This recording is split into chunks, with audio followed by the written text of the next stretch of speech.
eu vou fazer uma coisa fora da ordem que eu estou acostumado, tá? Esse é o momento que eu vou falar de aleatoriedade com vocês. Eu já comentei em algum momento que eu gosto de algoritmos aleatorizados, algoritmos probabilísticos, e o Quicksort se beneficia muito disso. Talvez seja o exemplo mais clássico de um algoritmo em que você usa aleatoriedade e daí sim ele consegue, né, ser esse algoritmo tão eficiente que a gente ouve falar. Tá? Normalmente eu começo mostrando o uso da aleatoriedade nele. Eu não vou começar desse jeito dessa vez. Tá? Porque como eu já estou com as árvores aqui, eu quero tentar convencer vocês do que eu vou fazer e por que isso vai ter um impacto na eficiência. Tá? Depois eu volto para falar com vocês Depois eu volto para falar com vocês aqui, subindo as palavras, desculpa gente, de como melhorar, como mudar isso aqui, tá? O que eu vou colocar lá. Então, sem falar o como, por enquanto, sem entrar nos detalhes de implementação, o que eu vou fazer é que eu vou sortear o pivô aleatoriamente. Tá? Eu vou sortear o pivô aleatoriamente. E por que isso vai ser bom para mim?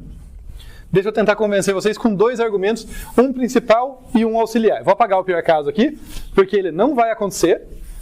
A partir do momento que eu escolho o pivô aleatoriamente, ele não ocorre. E a ideia é a seguinte, ó. Se o meu pivô agora não é mais o último elemento, ele é um cara escolhido aleatoriamente, eu posso analisar qual que é a chance de eu ter bons pivôs ou maus pivôs. Intuitivamente, o que é um bom pivô? É um que divide bem, proporcionalmente ali, que fica mais perto disso aqui. O que é um mau pivô? Um que está muito perto do extremo, né? Que daí vai fazer uma divisão muito ruim. Porque a gente já percebeu que, olha, o que regula o tamanho da árvore, a profundidade da árvore e, por consequência, a eficiência do algoritmo, é se eu faço boas divisões, né? E rapidamente eu levo o problema para o caso base, ou não, se eu faço divisões ruins. A gente percebeu isso olhando para o melhor e para o pior caso, certo? Então eu vou desenhar um vetorzinho aqui para dar uma intuição para vocês. Imagina que aqui eu vou usar 0 e n-1, só porque é conveniente, tá? Mas funciona para qualquer tamanho de vetor. Então podia ser de p até r, e daí o meu tamanho, o meu n seria r menos p mais 1, tá? Mas só para ficar mais fácil, eu vou pensar, olha, pensa que eu tenho um vetor de tamanho n. Vai de 0 até n-1. Tá?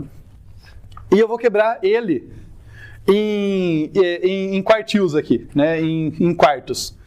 Então eu tenho aqui o 0, aqui aproximadamente eu tenho n sobre 4, aqui eu tenho n sobre 2, o índice, e aqui eu tenho 3n sobre 4. E depois lá o n, né? Tá 0, n-1, os extremos ficam um pouquinho diferentes, mas o importante é a proporção aqui. Eu vou dizer que um pivô é bom se ele cai aqui.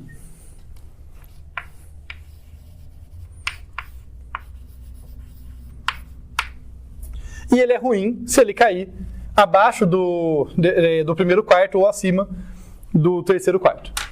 Né? De novo, salientando aquilo que eu acabei de comentar. Não quer dizer que eu tenho que escolher um pivô dessa região. Não é isso. É um pivô que depois que eu separei o vetor, ele cai aqui, na meiuca. Termo técnico. Tá? Então, fica claro isso? Eu não sei onde esse pivô está, por isso que eu estou falando que eu vou fazer uma escolha aleatória. É o jeito de eu evitar pegar consistentemente pivôs ruins, é fazer uma escolha aleatória. Mas o que eu chamo de pivô bom é um pivô que escolhi o cara, mandei separar. Mandei fazer a separação do negócio. Se no final ele caia por aqui, né, dentro dessa região aqui, ele é bom. Ok? Se ele cai fora, ele é ruim. Acontece que qual é a probabilidade de, ao escolher um pivô aleatoriamente, depois da separação ele cair por aqui? Quantos dos elementos caem entre n sobre 4 e 3n sobre 4? Quantos que vão estar ali? 50%. Você estava esperando o momento de responder isso e ser correto, né? Está super feliz agora. Exatamente. Então, a probabilidade de eu ter um bom pivô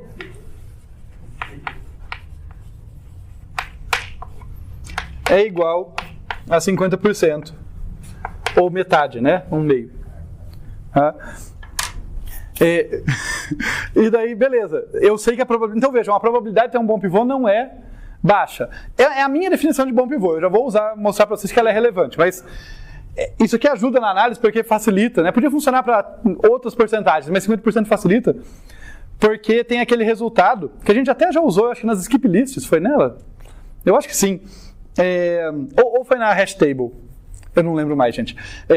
Mas que é o seguinte, se eu tenho 50% de chance de ter um bom pivô, quantas divisões sucessivas eu faço, em média, até atingir um bom pivô?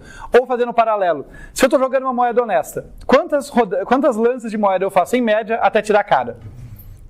Se eu tenho 50% de chance de tirar a cara, 50% de chance de tirar a coroa, em média, a cada 2, é o inverso da probabilidade. Em média, a cada 2, eu tiro aquele resultado. Não é só porque eu estou dizendo que é o inverso da probabilidade, tá? A gente dá para fazer essa continha.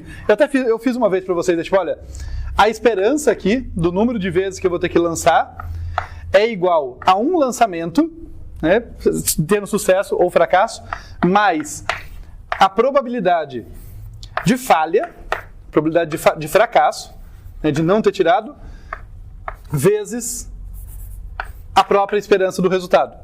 Tá? Porque basicamente, se eu tirei cara, eu paro a minha sequência. Né? Se eu conseguir um bom pivô, eu já consegui uma divisão legal. Se eu não conseguir, né, eu gastei um lance, eu gastei uma escolha de pivô e eu vou estar de novo na situação original. Tá? E daí quando a gente resolve isso aqui, passando esse cara para... como esse cara aqui é igual a meio, né, a probabilidade de falha é meio, a probabilidade de sucesso também é meio, quando eu passo para lá vai ficar 1 menos 1 meio vezes z, que é igual a 1. Isso aqui vai dar 2, né, 1 menos 1 meio vai dar meio, passa multiplicando, e eu vou ter que a esperança é igual a 2. Tá? Se eu tivesse dando aula de matemática para vocês, eu nunca ia fazer isso, a gente ia fazer com todos os detalhes e tal, mas né, eu coloco matemática aqui onde dá, mas o meu tempo é curto. Então, o número esperado... Bom, deixa eu ler isso de um jeito que faça sentido pra gente. O número esperado de escolhas de pivô até fazer uma boa divisão, até achar um bom pivô e fazer uma quebra boa ali é 2. Então, intuitivamente, o que eu estou dizendo é, com escolhas de pivôs aleatórios, eu não vou atingir o melhor caso. Mas a cada 2 escolhas, eu desço um nível na árvore. Mais ou menos é isso que eu estou falando. Né? Lembra que aqui, no melhor caso, quando eu descia um nível, eu estava necessariamente quebrando na metade. Agora, o que eu estou falando é, a cada 2 escolhas, eu consigo avançar um nível, eu consigo que meus subproblemas reduzam, se não pela metade, próximo disso. Tá bom? Vocês vão estar salvos da gente aprofundar mais isso, porque isso que não é um curso de análise de algoritmos, ainda não. Então, eu quero só que vocês peguem essa intuição, tá? Porque por mais que não seja trivial e também não seja super formal, é um jeito da gente relacionar uma análise determinística ali do melhor caso com um algoritmo probabilístico, um algoritmo que está sorteando o pivô.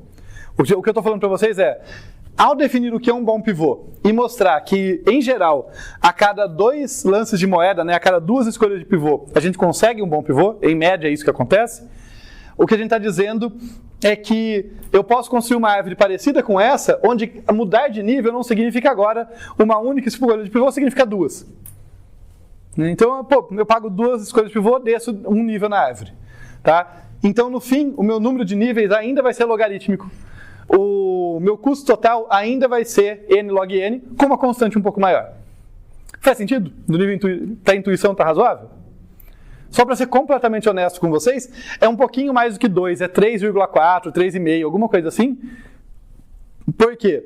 Porque aqui no melhor caso tinha 2 suposições. Né? Eu supunha que toda quebra era boa, ali é uma a cada 2, e eu supunha que a minha quebra boa era ótima, na verdade, era exatamente no meio. Aqui pode ter um lado que fica um pouquinho maior, né? Tem quebra que eu chamo de boa, que deixa 3/4 para um lado e 1/4 para o outro. Então isso vai dar um log um pouquinho maior. Tá? Se vocês fizerem a continha, ao invés de dar log base 2, como aqui, vai dar log base 4/3, se eu não me engano. Tá? Acho que a base muda, daí você consegue fazer a conversão, mas você paga uma constante ali. A árvore fica um pouquinho mais comprida. É isso. Tá? Então dá para fazer análise com detalhes, tudo, mas nesse momento eu só quero que vocês peguem a intuição. Ao aleatorizar o meu algoritmo, o que eu estou dizendo é que com uma probabilidade muito alta, eu vou ter um comportamento parecido do melhor caso, exceto que a minha árvore vai ser um pouco mais comprida, 3 vezes a altura original, mas ainda proporcional ao log n. Ok? Tá?